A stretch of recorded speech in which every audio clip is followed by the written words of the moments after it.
Greetings and welcome back to Room 303 in our chats with Emily as we are calling our readings through the poetry of Emily Dickinson. We turn in the Johnson edition to poem 289, I Know Some Lonely Houses Off the Road. Now, this is one of the more interesting poems of Emily's entire collection. It's the longest poem since poem number 2, and it is actually one of the longer poems of Emily Dickinson. When it was published in 1890, it was titled The Lonely House, which is, when we get into this poem, it's going to be kind of an interesting way to read this poem and to give that as its title. Our assumption is that you've been following our stuff at learnstrong.net. Down that left-hand side, Chats with Emily, our playlist. I'm hopeful that you've already worked through our set of introductory comments. I'm hopeful as well that you've worked through the preceding 288 poems. We just finished with the classic, I'm Nobody, Who Are You?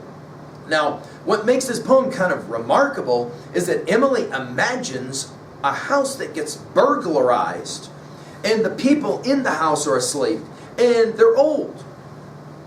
Which right away makes this a bizarre way to read the house, the poem that's going on about this house and what's going on in terms of why would anybody want to break into this. The confidant and advocate of her poetry, Higginson, when he was planning the 1891 publication of the poems with Mrs. Todd, wrote to her saying, quote, we must have that burglary the most nearly objective thing she wrote, end quote. And I get why he said that. I mean, when we read this poem, it's like, oh, well, this is fairly self-evident. Although I think Emily's doing something way more sophisticated than simply talking about two people trying to rob a house where old people are sleeping upstairs.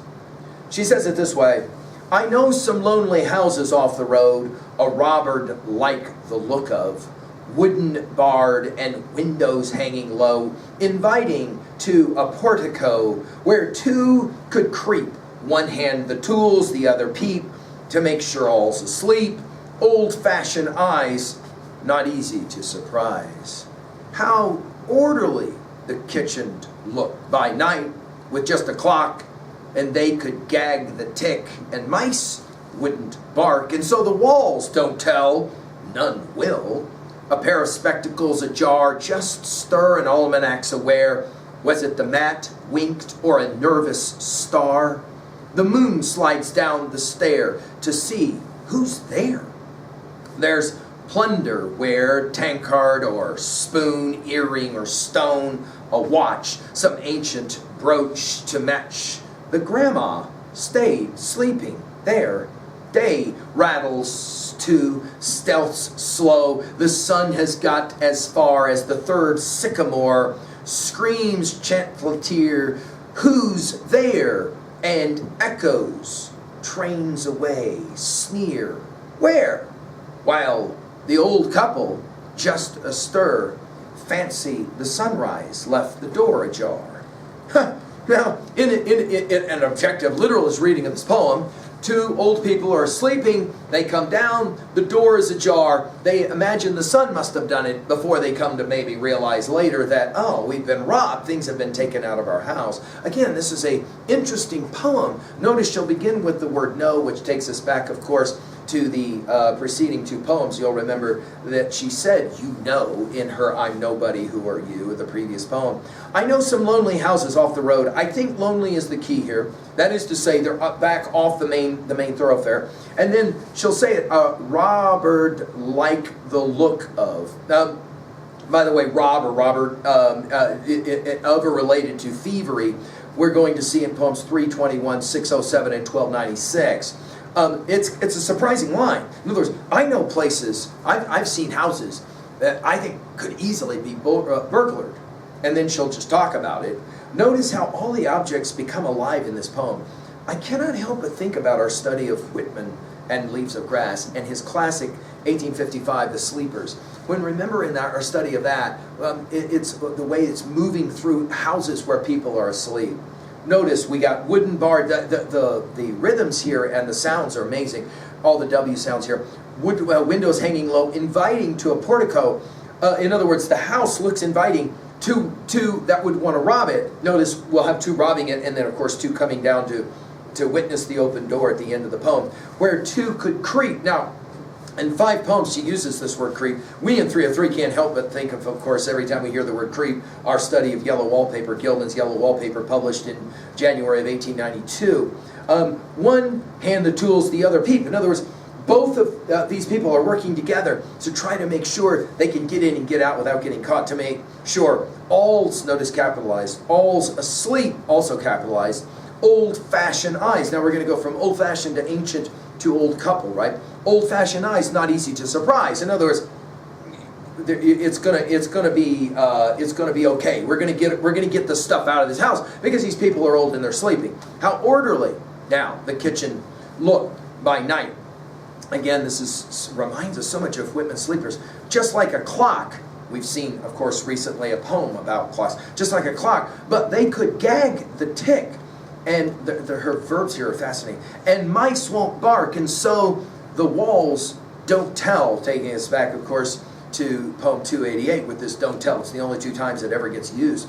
None will. In other words, we can get away with this. These burglars can get away with this rather easily. Now, what is it that they take? Notice a pair of spectacles, a jar, just as sure, a jar, of course, the last word of this poem. A jar, just stir. In other words, there's a little bit of movement. It'll be in the second to the last line, a stir. An almanac's aware. Was it the mat winked or a nervous star? In other words, they're moving through the house in the shadows.